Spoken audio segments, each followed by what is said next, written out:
నమస్తే యువిఎం టీవీకి స్వాగతం. వార్తల్లోని వివరాలకు వెళ్తే తెలంగాణలో ఈ నెల 15 నుంచి అమ్మ మాట అంగన్వాడీ బాట. తెలంగాణ రాష్ట్రంలో ఈ నెల 15 నుంచి అమ్మ మాట అంగన్వాడీ బాట కార్యక్రమాన్ని నిర్వహిస్తున్నట్లు తెలుస్తుంది. తెలంగాణలో 2.5 ఏళ్లు దాటిన చిన్నారులను అంగన్వాడీ కేంద్రాల్లోని ప్రీ ప్రైమరీ పాఠశాలల్లో చేర్పించాలని ప్రభుత్వం నిర్ణయించింది. ఇందుకోసం కొత్తగా ప్రీ ప్రైమరీ సిలబస్ను సిద్ధం చేసింది. చిన్నారుల్ని గుర్తించి ఈ ప్రీ ప్రైమరీ పాఠశాలల్లో చేర్పించేందుకు ఈ నెల 15 నుంచి 20 వరకు అమ్మ మాట అంగన్వాడీ బాట పేరిట ప్రత్యేక కార్యక్రమం చేపడుతోంది. ఈ కార్యక్రమం చివరి రోజున సామూహిక అక్షరాభ్యాసాలు నిర్వహించనుంది. గృహజ్యోతి దరఖాస్తుల్లో లోపాల సవరణకు అవకాశం.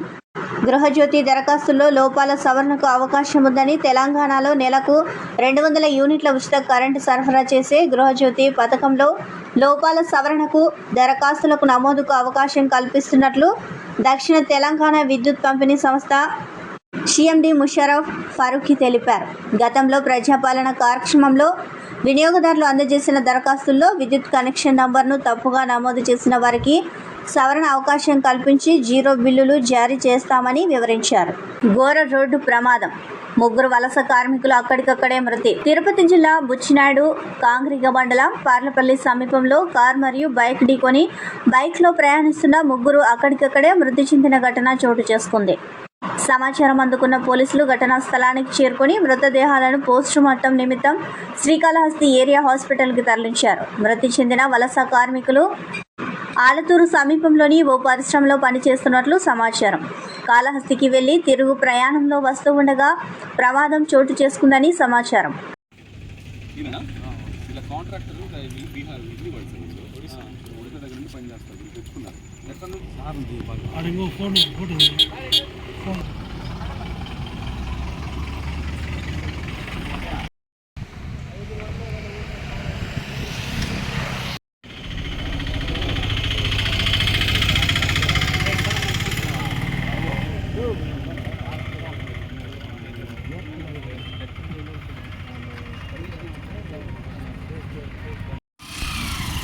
కొంచెం సైడ్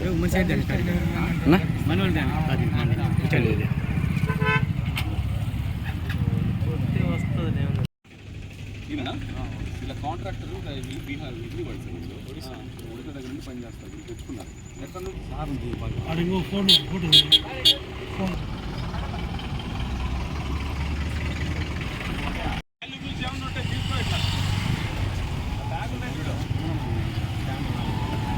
లెన్స్ కెమెరా తీసుకు అవి పెట్టి తీసుకున్నామన్నాడా అది స్టాండ్ అవుతుంది ఈవెంట్స్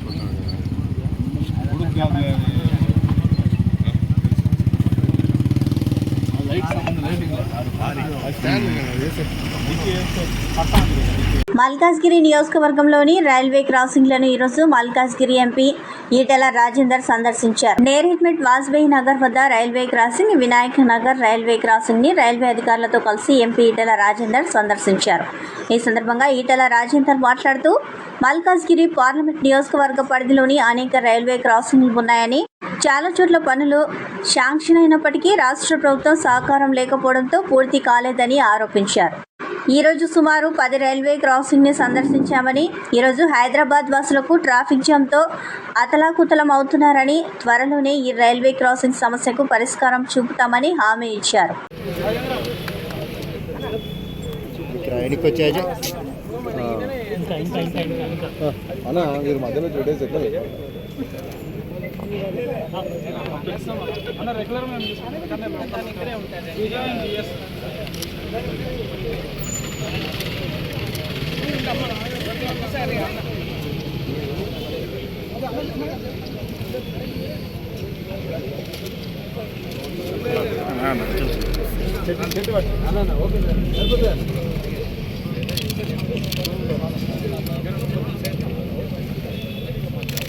నా సైడ్ జరగండి,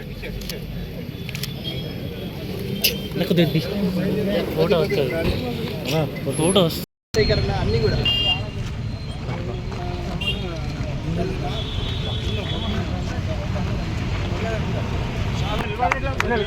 అందరు మీకు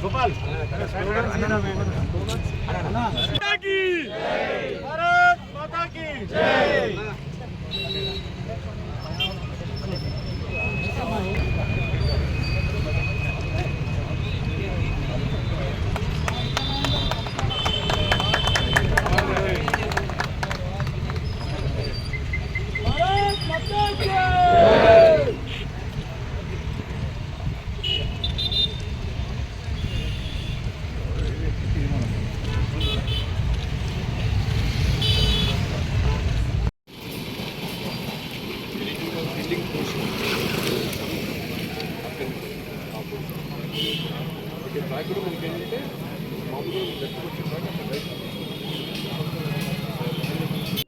మల్కాజిగిరి పార్లమెంట్ పరిధిలో అనేక రకాల రైల్వే లైన్ ఉంటాయి.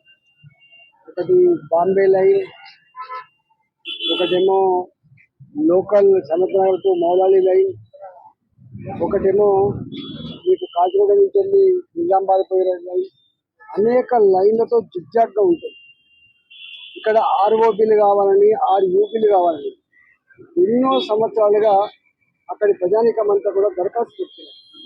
కానీ ఎక్కడ కూడా రాష్ట్ర ప్రభుత్వ సహకారం లేకపోవడం వల్ల, కోఆర్డినేషన్ లేకపోవడం వల్ల, పట్టించుకునే నాదులు లేకపోవడం వల్ల శాంక్షన్ అయినప్పటికీ కూడా ఒక్కోసారి కట్టలేకపోయింది. ఇవాళ మేము పొద్దున్న నుంచి మేడ్చల్ గ్రామంలో ఒక ఆర్యూబీ, అదేవిధంగా గౌడెల్లో ఒక ఆర్యూబీ, మూడో ఆర్యూబీ గుళ్ళపోచంపల్లిలో, నాలుగవది ఇవాళ కుంపల్లి దగ్గర, ఐదవది వెంకటాపురం దగ్గర, ఆరవది చౌటన్ చౌరస్తా దగ్గర కల్లు కాంపౌండ్ కాడ, ఏడవది ఇలా కుంపల్లి శుచిత్వ కాడ, ఎనిమిదవది వినాయక నగర్లో, తొమ్మిదవది ఇవాళ వినాయక నగర్, వాజ్పేయి నగర్లో, అదేవిధంగా ఇంకా 2-3 ఈ ఏడుమెట్టు ప్రాంతంలో ఇంకా 2-3 ఆర్యూబీలు కావాలని చెప్పి మేము ఇవాళ మొత్తం సికింద్రాబాద్లో ఉన్నటువంటి అయ్యర్ అథారిటీస్ అంతా కూడా వాళ్ళతో పాటుగా మేము కూడా ఫీల్డ్ విజిట్ చేసి స్థానికంగా ఉండే ప్రజల యొక్క అభిప్రాయాన్ని, వాళ్ళ అవసరాన్ని మేము ఐడెంటిఫై చేసుకొని తప్పకుండా త్వరలోనే ఈ అన్ని సమస్యలు శాశ్వత పరిష్కారం మార్గం వెతకాలని చెప్పి అనుకుంటా ఉన్నాం. ఎందుకంటే గంటల తరబడి ఉద్యోగులు కావచ్చు, వ్యాపారాలకు పోయే వాళ్ళు కావచ్చు, చిన్న పని చేసుకునే వాళ్ళు కావచ్చు, వాళ్ళు పని చేస్తే ఎంత అలసిపోతున్నారో ఈ గేట్ల కాడ, రోడ్ల జాముల కాడనే ఎక్కువ అలసిపోయే ఆస్కారం ఉంది. కాబట్టి ఇవాళ హైదరాబాద్ నగరం యొక్క ప్రజానికానికి రోడ్ల జాములతో అనేక రకాల ఇబ్బందులు పడుతూ ఉన్నారు. కాబట్టి అనేక రకాల రోగాలకు గురవుతున్నారు. కాబట్టి ఇవాళ డబ్బులు ఇంపార్టెంట్ కాదు, అవసరమైతే రైల్వే డిపార్ట్మెంటే 100% డబ్బులు ఖర్చు పెట్టి రాష్ట్ర ప్రభుత్వం ₹1 ఇవ్వకపోయినప్పుడు కూడా చేయాలనేటువంటి సంకల్పంతో మేము మంత్రి గారితో, రైల్వే మంత్రి గారితో 2 సార్లు మీటింగ్ ఏర్పాటు చేయడం జరిగింది. దాంట్లో బాగానే ఈరోజు మేము ఇన్స్పెక్షన్ చేస్తా ఉన్నాం. డెఫినెట్గా త్వరలోనే వీటికి అన్నిటి కూడా పరిష్కారం మార్గం తెచ్చుకోం.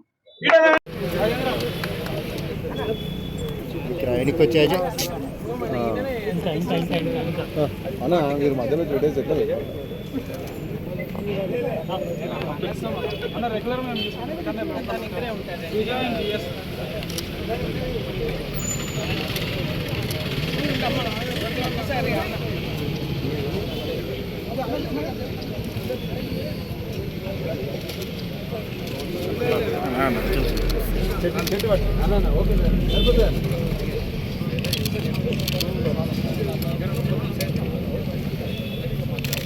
నా సైడ్ జరగండి.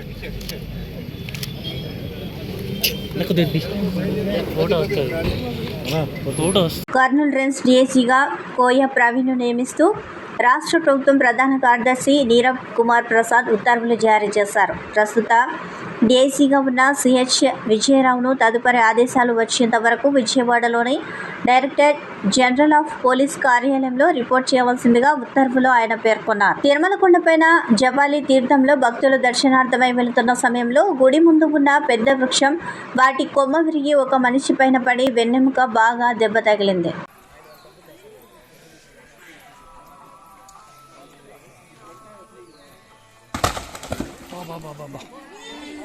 బందరు యూనిమోని ముందు ఆందోళన. తాకట్టు పెట్టిన బంగారం మాయం కావడంతో మచిలీపట్నం రైతు బజార్ ఎదురుగా ఉన్న యూనిమోని సంస్థకు వినియోగదారులు తాళాలు వేసి ఆందోళనకు దిగారు. వీరి ఆందోళనకు జనసేన పార్టీ నాయకులు మద్దతు తెలిపారు. వివరాల్లోకి వెళితే పోతురాజు అనే వ్యక్తి గత 5 ఏళ్ల క్రితం 1/2 కేజీ బంగారం తాకట్టు పెట్టి 10 లక్షలు రుణం తీసుకున్నాడు. తాకట్టు పెట్టిన 10 రోజుల్లోనే బంగారం విడిపించుకునేందుకు వెళ్ళగా బ్యాంకులో పనిచేసే ఓ ఉద్యోగి బంగారాన్ని చోరీ చేశాడని కేసు పెట్టామని బ్యాంకు అధికారులు తెలిపారు.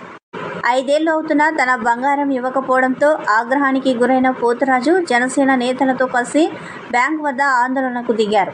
తనకు న్యాయం చేయాలంటూ బ్యాంకుకు తాళాలు వేసి ఆందోళన చేపట్టారు.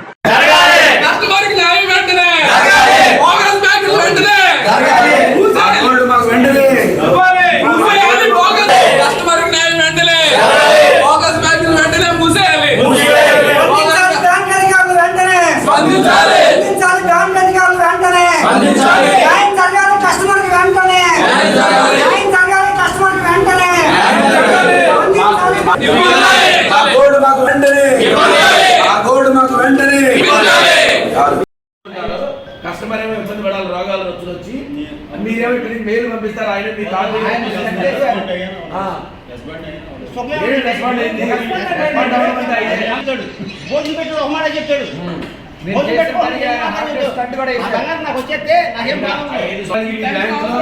మనీ పెడితే దానికి కస్టమర్ మీ ఎంప్లాయీ ఎవడో తీసుకెళ్ళి వేరే దానిలో పెడితే మీరు నిమ్మకి నీరు ఎత్తుకుండా ఉన్నారు. మరి ఇది బ్యాంకా మీరు మేనేజరా అర్థం కావట్లేదు.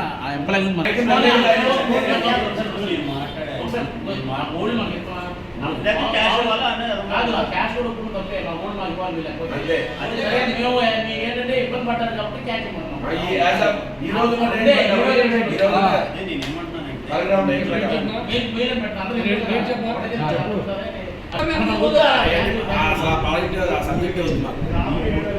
అది మీ తలెక్కలు.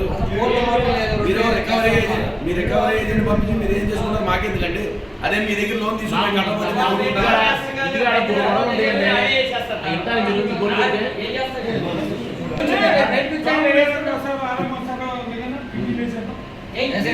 ఒకటి 24 గంటలు టైం ఇస్తున్నాం మీకు, ఈ టైంలో సెటిల్ చేస్తామని మీరు లెటర్ ఇస్తే ఓకే. మీ జనరల్ మేనేజర్ దగ్గర నుంచి లెటర్ ఇస్తే మేము వెళ్ళిపోతాం.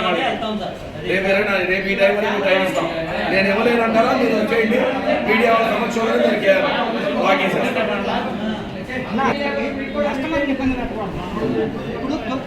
అవన్నీ మనం వద్దండి చెప్పడం.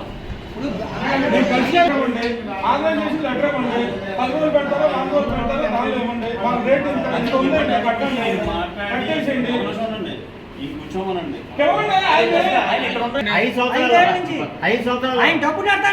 కేజీ బంగారం అండి, 10 గ్రాములు 5 గ్రాములు కాదు.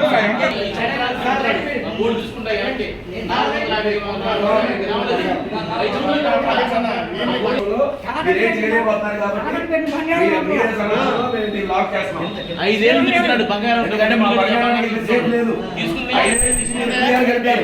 నుంచి పులియారు గెలుస్తారు.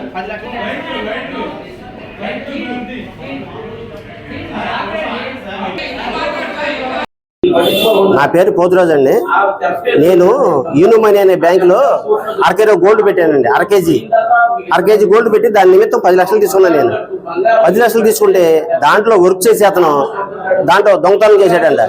నేను అప్పుడే డబ్బులు కడతాను వచ్చా 20 రోజులకి. నేను పెట్టిన 20 రోజులకి నేను డబ్బులు కడతాను వచ్చాక లేదు గోల్డ్ లేదు, కొంచెం 2 రోజులు ఆగండి అని జరిపొచ్చారు. ఇదిగో 2 రోజులు నేను తిరుగుతూనే ఉండా. అప్పుడు ఏమని చెప్పారంటే అది కోర్టుకు వెళ్ళింది, రాజుగారు కోర్టుకు వెళ్ళింది కాబట్టి ఒక నెల వెయిట్ చేయండి అన్నారు. ఇప్పుడు పెట్టి 5 సంవత్సరాలు అయింది. 5 సంవత్సరాలు పెట్టి ఇదే నెల అన్నారు. ఇదిగో వాయిదా అన్నారు అండి. లేదు నా బంగారం కాబట్టి డబ్బులు అన్నేమన్నా, నా బంగారం ఎంత వాల్యూ ఉంటే అంత వాల్యూ డబ్బులు అన్నేమన్నా. డబ్బులు అయితే వాళ్ళ రూల్స్ ఒప్పుకోమంట. అంటే నా బంగారం తీసుకుంటే వాళ్ళ రూల్స్ ఉంటాయి, కానీ నాకు డబ్బులు ఇస్తే వాళ్ళ రూల్స్ ఒప్పుకోమంట. 5 సంవత్సరాలు అయిందండి. 5 సంవత్సరాలు పెట్టి నేను తిరుగుతూనే ఉండా. ఇప్పుడు నాకు బాధ భరించలేక నేను హార్ట్ పేషెంట్, నాకు చాలా ప్రాబ్లం, ఎక్కువగా మాట్లాడకూడదు. అయితే ఏంటంటే నా బాధ గురించి ఇప్పుడు మా వాళ్ళందరం తీసుకొస్తాం వల్ల వీళ్ళందరూ బ్లడ్ తాగి మా వాళ్ళందరూ వచ్చారు. అది కారణం అండి. ఏమండి అవినాష్ అండి, అప్పుడు అవినాష్ హరి. ఇప్పుడు బ్యాంకులో అదే కోర్టులో ఉంది, తేలేకిస్తాం కోర్టులో ఉంది. అన్నారు. అదే మాట అన్నారు. ఆ జోన్ ఆయనతో మాట్లాడాను, ఈయనతో మాట్లాడాను, ఎవరితో మాట్లాడితే నాకెందుకు? నాకు పని జరగాలి కదా, నాకైతే పని జరగాలి, నాకు పని జరగాల ఏంటి. ఇప్పుడు అందుకనే నాకు కడుపు మండి 5 ఏళ్ళు ఊరుకున్నాను. ఇప్పుడు అదే మా వాళ్ళని తీసుకొచ్చాను. అరకిలో బంగారం అండి నేను పెట్టింది, 1 కేజీ బంగారం, షీట్ రసీదులు అన్నీ ఉన్నాయి ఏంటి. అయితే నా బంగారం నాకు ఇమ్మండి వసూలు చేసుకుంటా వెళ్తే, విడిపించుకుంటా వెళ్తే అది కేసులోకి వెళ్ళింది. రాజుగారు 2 రోజులు ఆగండి, 2 రోజులు ఆగండి అన్నారు. 2 రోజులు అప్పుడు తిరుగుతూనే ఉండా, నెలకు ఒకసారి వస్తానే ఉండా. వాళ్ళకి చేయం కొట్టలా, ఇది వాళ్ళతో మాట్లాడాను, వీళ్ళతో మాట్లాడాను అని వాళ్ళ సోదరు వాళ్ళకే కానీ నా సోద పట్టించుకోవట్లా. అది జరిగిందండి. ఇప్పుడు నాకు బంగారం నాకు కావాలి. లేదు బంగారం కాదనుకోండి, దాని రేట్ ఎంత ఉందంత నాకు డబ్బులు కావాలి. ఇవ్వాలైనా ఒక రోజు టైం ఇస్తే నేను లోన్ కట్టేస్తే దాన్ని బట్టి నా బంగారం నాకు ఇచ్చేయండి, అది నాకు చాలు. ఉంది బంగారం ఉంది, నాకు కావాలి కదా.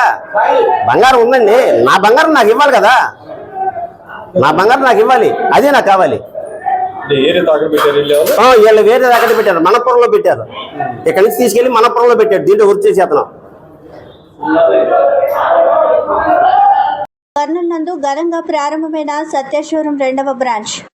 కర్నూలు నగరంలో ప్రజా ఆదరణకు అత్యంత చేరువై మార్కెట్ రంగంలో తనదైన శైలిలో దూసుకెళ్తూ ప్రజలకు అవసరమైన ధరలలో అన్ని రకాల ఎలక్ట్రానిక్ వస్తువులు అందుబాటులో తెచ్చి ప్రజలకు చేరువైన సత్య షోరూం 2వ బ్రాంచ్ కర్నూలు నగరంలోని నంద్యాల చెక్పోస్ట్ నందు ప్రారంభించబడింది. కార్యక్రమంలో ప్రాజెక్టు మేనేజర్ మీడియాతో మాట్లాడుతూ కర్నూలు ప్రజలకు అత్యంత సులభమైన పద్ధతుల్లో సరసమైన ధరలలో ఎలక్ట్రానిక్ వస్తువులు అందించడంలో దేశం మొత్తం మీద 27 బ్రాంచ్లు కలిగిన సత్య షోరూం 2వ బ్రాంచ్ ప్రారంభించడం ఆనందంగా ఉందని, కర్నూలు ప్రజలు ఈ అవకాశాన్ని సద్వినియోగం చేసుకొని వ్యాపార అభివృద్ధిలో సహాయపడగలరని కోరారు. 30,000 రూపాయలు కొనుగోలు చేసిన వారికి ఒక బంగారు నాణ్యం ఉచితంగా అందజేస్తున్నామని, అలాగే 20,000 రూపాయలు కొనుగోలు చేసిన వారికి ఒక చైర్ ఉచితంగా అందజేస్తున్నామని, అలాగే ఇలాంటి ఆఫర్లు ఎన్నో ఉన్నాయని ప్రజలు సద్వినియోగం చేసుకుని ఆదరించాలని కోరారు.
అండి, నా పేరు లకిత. సత్య ఏజెన్సీస్లో ప్రోడక్ట్ మేనేజర్గా వర్క్ చేస్తున్నాను. మన సత్య ఏజెన్సీస్ చెన్నైలో 250 స్టోర్స్ సక్సెస్ఫుల్గా రన్ చేస్తున్నారు. ఇప్పుడు మన ఏపీలో వచ్చేసరికి 25th షోరూమ్ మన కర్నూలులో ఓపెన్ చేశారు. ఈరోజు ఓపెనింగ్ ఆఫర్ కింద 30,000 పైన కొన్న ప్రతి కస్టమర్కి వచ్చేసరికి గోల్డ్ కాయిన్ అనేది ఫ్రీగా ఇస్తున్నారు. 20,000 పైన కొన్న ప్రతి కస్టమర్కి వచ్చేసరికి 2 చైర్స్ అనేది ఫ్రీగా ఇస్తున్నారు. ఇది కాకుండా మన సత్యాలో వచ్చేసరికి 32 ఇంచెస్ నుంచి 75 ఇంచెస్ వరకు అన్ని రకాల టీవీలు మనకి ఆన్లైన్ కన్నా తక్కువ ప్రైస్కి అవైలబుల్ ఉన్నాయి. ఇవి కాకుండా fridge, washing machine, AC, coolers ప్రతిదీ మన సత్యాలో అవైలబుల్ ఉన్నాయి. అది కూడా అతి తక్కువ ప్రైజుల్లో. ఇవే కాకుండా 0 డౌన్ పేమెంట్తో ప్రతి కస్టమర్కి ఎవరైతే ఫైనాన్స్లో తీసుకోవాలనుకుంటున్నారో వాళ్ళకందరికీ కూడా 0 డౌన్ పేమెంట్లో కూడా అవైలబుల్ ఉన్నాయి. ఇంకోటి మన స్పెషల్ ఆఫర్ ఏంటంటే iPhone 13 వచ్చేసరికి 52,900కి అవైలబుల్ ఉన్నాయి. iPhone ఐఫోన్ 13 వచ్చేసరికి 52,900లో ఉంది. ఐఫోన్ 15 వచ్చేసరికి 72,900లో అవైలబుల్లో ఉన్నాయి. ఎవరైతే ఐఫోన్ పర్చేస్ చేయాలనుకుంటున్నారో వాళ్ళు ఈ రోజు కంపల్సరీ సత్యాకి విచ్చేసి పర్చేస్ చేయాలని కోరుకుంటున్నాను. థ్యాంక్ యూ అండి.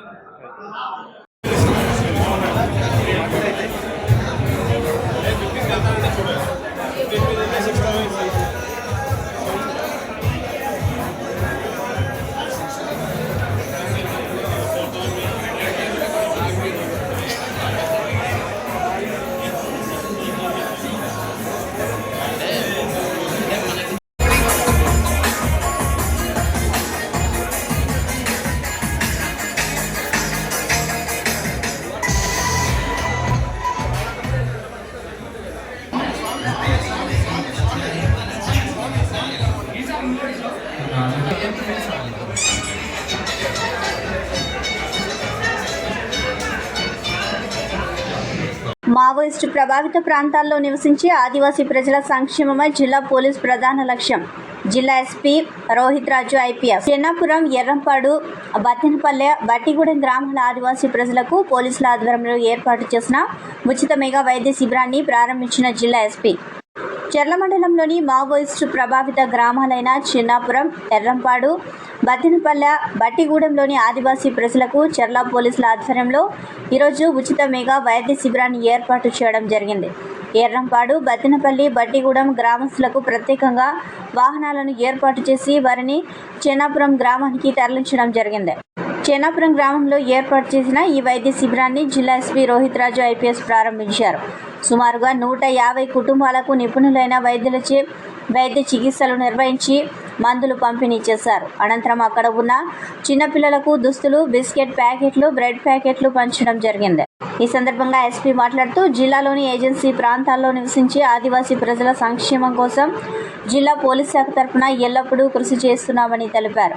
ఇందులో భాగంగానే ఈరోజు తెలంగాణ, ఛత్తీస్గఢ్ రాష్ట్రాల సరిహద్దు గ్రామాలలోని ఆదివాసీ ప్రజల ఆరోగ్యాలను దృష్టిలో ఉంచుకొని ఉచిత వైద్య శిబిరాన్ని ఏర్పాటు చేయడం జరిగిందని తెలియజేశారు. వర్షాకాలం కారణంగా వర్షపు నీరు నిల్వ ఉండడం వలన దోమలు అధికమై మలేరియా, డెంగూ లాంటి విష జ్వరాలు ప్రబలే ప్రమాదం ఉంటుంది. కాబట్టి ప్రతి ఒక్కరూ తమ చుట్టుపక్కల పరిసరాలను శుభ్రంగా ఉంచుకోవాలని సూచించారు. అనంతరం చెన్నాపురం ప్రభుత్వ ప్రాథమిక పాఠశాలను సందర్శించి అక్కడ విద్యార్థులతో ఎస్పీ ముచ్చటించారు. నిషేధిత సిపిఐ మావోయిస్టులు తమ మనుగడ కోసం ఆదివాసీ ప్రాంతాలు అభివృద్ధి చెందకుండా అడ్డుకుంటున్నారని అన్నారు. అతి త్వరలోనే చెన్నాపురం, పూసుగుప్ప గ్రామాలలో ప్రాథమిక ఆరోగ్య కేంద్రాలను ప్రారంభించడం జరుగుతుందని తెలిపారు. అభివృద్ధి నిరోధకులుగా మారిన నిషేధి మావోయిస్టులకు సహకరించవద్దని, మావోయిస్టుల గురించి ఏదైనా సమాచారం తెలిస్తే వెంటనే పోలీసు వారికి సమాచారం అందించాలని విజ్ఞప్తి చేశారు. పోలీస్ శాఖ ఆధ్వర్యంలో ఏర్పాటు చేసిన ఈ మెడికల్ క్యాంపునకు సహకరించిన వైద్య బృందానికి మరియు చర్ల పోలీస్ అధికారులకు ఈ సందర్భంగా ఎస్పీ కృతజ్ఞతలు తెలియజేశారు. మారుమూల ప్రాంతంలో ఇక్కడ ₹1,00,00,000 పెట్టి హాస్పిటల్ కడతా అంటున్నారు కదా, ఈ ఏ గ్రామాలకి ఉపయోగపడుతుంది? ఇక్కడ ఈ చుట్టుపక్కల గ్రామాలన్నింటిలోకి, లేకపోతే ఛత్తీస్గఢ్ వాళ్ళకి కూడా ఉపయోగపడుతుందా? సో ఇక్కడ మనము గవర్నమెంట్ ఫండ్స్ తోటి ఒక ₹1,00,00,000 పెట్టి ఒకటి మొబైల్ హాస్పిటల్ కన్స్ట్రక్ట్ చేస్తున్నాము. దీంట్లో అన్ని రకాల ఫెసిలిటీస్, అదేవిధంగా 24/7 డాక్టర్ కూడా అవైలబుల్ ఉంటారు. సో ఈ చుట్టుపక్కల గ్రామాలు, అదేవిధంగా ఛత్తీస్గఢ్ నుంచి వచ్చే ప్రజలు కూడా ఇక్కడ వైద్య సదుపాయాలు ఉపయోగించుకోవచ్చు. ఇక్కడ చదువుకున్న పిల్లలు ఉన్నారు సార్, వీళ్ళు నర్స్ ట్రైనింగ్ చేసిన వాళ్ళు ఉన్నారు, కొంచెం ఇంజనీరింగ్ చేసిన వాళ్ళు ఉన్నారు. వీళ్ళకి పోలీస్ తరపు నుంచి ఏమైనా ఉపాధి ఏమైనా కల్పించే అవకాశం ఉందా? డెఫినెట్లీ అండి. అంటే ప్రతి గ్రామంలో కూడా ఇటువంటి చదువుకున్న వాళ్ళను ఐడెంటిఫై చేయడం జరుగుతుంది. వాళ్ళు ఏవైతే రంగంలో రాణిస్తారో ఆ రంగంలో మాకు తెలిసిన కాంటాక్ట్స్ తోటి జాబ్స్ కూడా ఇప్పించడం జరుగుతుంది. ఓకే సార్, చర్ల మండలంలో ఒక మేజర్ ప్రాబ్లం ఉంది సార్. ఇప్పుడు ఈ ఎల్డబ్ల్యూ ఫండ్స్ తోటి కన్స్ట్రక్ట్ చేస్తున్న రోడ్లు అవి చాలా వరకు సగంలో ఆగిపోయి ఉన్నాయి. అవి ఏమైనా నిర్మించడానికి పోలీస్ శాఖ ఏమైనా ఫర్దర్గా కృషి చేస్తుందా? డెఫినెట్లీ అండి. ఇప్పుడు మనకు ఎల్డబ్ల్యూ ఫండ్స్ తోటి ఏవైతే ఫండ్స్ ఉన్నాయో ఇప్పటివరకు మ్యాక్సిమం మనము మారుమూల ప్రాంతాల వరకు కూడా మనం రోడ్లు వేపించడం జరిగింది. కొన్ని చోట్ల ఏంటంటే కొంచెం ఫారెస్ట్ క్లియరెన్స్ కొన్ని పెండింగ్ ఉన్నాయి, అవి కూడా తొందరగా ఫినిష్ చేసుకొని ఆ రోడ్స్ కూడా లేట్ చేయడం జరుగుతుంది. సార్, ఇప్పుడు ఈ ఏజెన్సీ ప్రాంతంలో ఇప్పుడు ఈ వర్షాకాలంలో ఈ వరద ముప్పు అనేది పొంచి ఉన్నది. ఇప్పుడు దీని నుంచి మన పోలీస్ శాఖ తరపు నుంచి ఎటువంటి జాగ్రత్తలు తీసుకుంటున్నారు? సో మనము ఆల్రెడీ 2 years బ్యాక్ కూడా హెవీ ఫ్లడ్స్ను చూసాము. సో ఏవైతే ఫ్లడ్ ప్రోన్ ఏరియాస్ ఉంటాయో ఆ విలేజెస్ అన్నీ కూడా ఐడెంటిఫై చేయడం జరిగింది. అదేవిధంగా పోలీస్ డిపార్ట్మెంట్ నుంచి కూడా ఇమీడియట్ రెస్పాన్స్ పోలీస్ డిపార్ట్మెంట్దే ఉంటుంది కాబట్టి రిహాబిలిటేషన్ సెంటర్స్ ఇవన్నీ కూడా ఐడెంటిఫై చేసి, ఇవన్నీ కాకుండా ప్రజలలో కూడా ఒక అవగాహన కార్యక్రమాలు కూడా ప్రతి గ్రామంలో కూడా చేస్తున్నాము. ఈ ఫ్లడ్స్ తోటి ఓన్లీ రిహాబిలిటేషన్ ఒకటే కాకుండా మనకు సీజనల్ వ్యాధులు కూడా సోకే అవకాశం ఉంటుంది. సో జ్వరాలు, దగ్గు, జలుబు ఇవన్నీ కూడా ఉంటాయి కాబట్టి పోలీస్ తరఫు నుంచి, కొత్తగూడెం పోలీస్ తరఫు నుంచి డాక్టర్స్ని కూడా రిక్వెస్ట్ చేసి ఈరోజు ఇక్కడ తెలంగాణ ఛత్తీస్గఢ్ సరిహద్దు గ్రామైన చిన్నాపురంలో ఈరోజు ఇక్కడ మెడికల్ క్యాంప్ కూడా నిర్వహించడం జరుగుతుంది. సో దీంట్లో అన్ని రకాల డాక్టర్లు like gynaecologist, paediatrician, general physician వీళ్ళందరూ కూడా రావడం జరిగింది. అదేవిధంగా వాళ్ళకి ఏ విధమైన మందులు కావాలో అవి కూడా వాళ్ళకు ప్రొవైడ్ చేయడం జరుగుతుంది.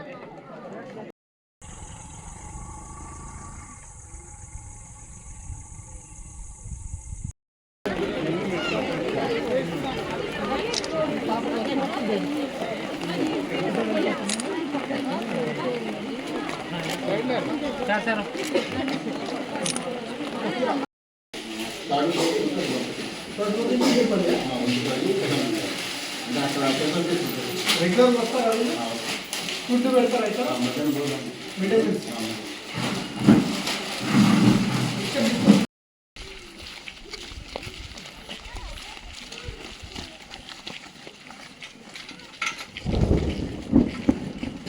తాడి క్వారీలో గ్రావెల్ మాఫియా నిజమే.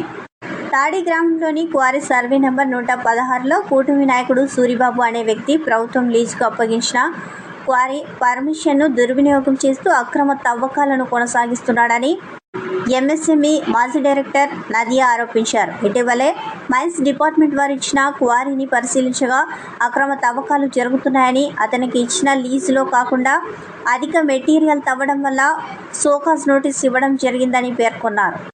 అతనికి ఇచ్చిన పర్మిషన్ 116లో ఉన్న మెటీరియల్ ముందే తవ్వేసి ఇప్పుడు ఆ పర్మిషన్ పట్టుకొని మొత్తం కొండంతా అక్రమ తవ్వకాలు చేస్తూ కోట్ల రూపాయలు సంపాదిస్తున్నారని అన్నారు. పైగా ఇది తప్పని గ్రామస్తులు ఎవరైనా అడిగితే మీకు దిక్కున్న చోట చెప్పుకోండి, నా ఇష్టం, కొండంతా నాదే, ఎవడు వస్తాడో రమ్మనండి అంటూ గ్రామస్తుల్ని భయాందోళనకు గురి చేస్తున్నారని పేర్కొన్నారు. ఏ ప్రభుత్వం వస్తే ఆ ప్రభుత్వంలోకి మారి ఆ ఎమ్మెల్యేల పేరు చెప్పుకొని వారికి కూడా చెడ్డ పేరు వచ్చే విధంగా వ్యవహరిస్తున్నారని, ఓవైపు సోకాస్ నోటీస్ ఇష్యూ చేసిన తర్వాత కూడా ఏమాత్రం భయపడకుండా యథావిధిగా రోజుకి వందల కొద్దీ ట్రిప్పర్లను కొన్ని ప్రైవేట్ కంపెనీలతో మెటీరియల్ తరలిస్తూ సొమ్ము చేసుకుంటున్నారని వాపోయారు. స్థానిక మండలాధికారులు ఇలాంటివి అడ్డుకట్ట వేసే చర్యలు తీసుకోవాలని, ప్రజల్లో నమ్మకం కలిగించే చర్యలు తీసుకురావాలని అన్నారు. భద్రాచలం వద్ద గోదావరి నీటి మట్టం స్వల్పంగా పెరుగుతుంది. 3 రోజుల క్రితం 4 లేదా 5 అడుగుల మేర ప్రవహించి స్వల్పంగా పెరిగిన గోదావరి నీటి మట్టం ఈ రోజు ఉదయానికి 11.5 అడుగులకు చేరి ప్రవహిస్తోంది. కొన్ని రోజులుగా నీటి మట్టం తక్కువగా ఉండి ప్రవహించిన గోదావరి ఎగువన కురుస్తున్న వర్షాలకు స్వల్పంగా పెరుగుతూ వస్తోంది. గోదావరి ఎగువ ప్రాంతాల్లో ఉన్న చెర్ల మండలంలోని తాలిపేరు ప్రాజెక్టుకు ఎగువన ఉన్న ఛత్తీస్గఢ్ నుంచి వర్షపు నీరు రావడంతో తాలిపేరు వద్ద అన్ని గేట్లను వదిలివేసి దిగువన ఉన్న గోదావరిలోనికి నీటిని విడుదల చేస్తున్నారు. దీంతో భద్రాచలం వద్ద గోదావరి నీటి మట్టం స్వల్పంగా పెరుగుతూ వస్తోంది. ప్రస్తుతం 11.5 అడుగులు ఉన్న గోదావరి నీటి మట్టం సాయంత్రానికి మరో 2 అడుగుల వరకు చేరవచ్చునని సిడబ్ల్యూసీ అధికారులు తెలుపుతున్నారు. ఇప్పటికే జిల్లా అధికారులు గోదావరి వద్ద ముంపు ప్రాంతాలను గుర్తించి లోతట్టు ప్రాంతాల ప్రజలను సురక్షిత ప్రాంతాలకు తరలించేందుకు ఏర్పాట్లు సిద్ధం చేస్తున్నారు. గత కొన్ని రోజులుగా ఎడారిని తలపించిన గోదావరి నేడు ఎగువ నుంచి వస్తున్న వరద నీటి వల్ల జలకళను సంతరించుకుంది. గోదావరికి కొత్త నీరు చేరడంతో భద్రాచలం వద్ద గోదావరి పరివాహక ప్రాంతం వరద నీటితో కలకలలాడుతోంది. స్నానఘట్టాల ప్రాంతం వద్ద ఇసుకలో ఉన్న గోదావరి నీటి మట్టం క్రమంగా స్నానఘట్టాల మెట్ల వద్దకు చేరుకుంటుంది.